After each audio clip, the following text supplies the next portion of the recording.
Richard and the Upsetters, yeah, that's a really good model. And Dylan certainly pays tribute to all of that. And if you look at Rolling Thunder Review in '75 with the white face and all of the cultural presentation of music that had already been around, but that was suddenly white-faced such that it would be presented differently, is a sure sign that we don't want that old stuff anymore, or we want something new. The way the Rolling Thunder Review was conducted in '75 has all to do with a new kind of music coming forward, which is that there were never any advance notices for concerts and performances. They were always off the cuff and announced in the city when the tour buses happened to arrive. All this is happening in '75. Horses is released, and we have a new degree of anarchy.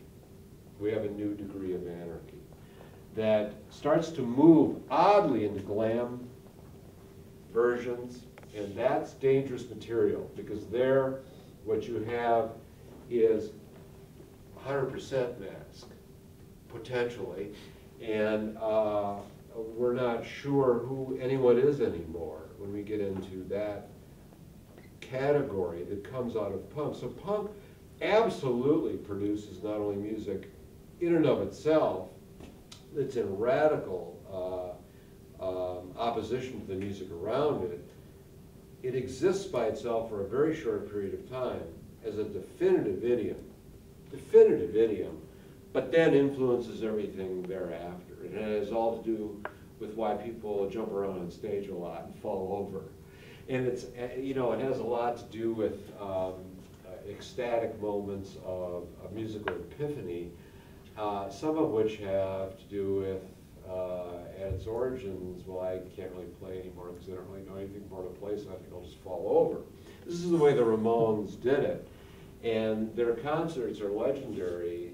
If you got a 60-second concert for almost half a year from the Ramones, you were hearing a lot of music because there was nobody there who knew how to play. And from the critical perspective of it, Lenny Kaye is watching on the sidelines and thinking, you know, there absolutely is a need for this. What is this?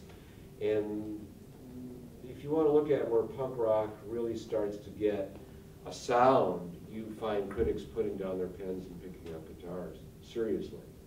So punk rock is one of the most curious moments. And it is not a stretch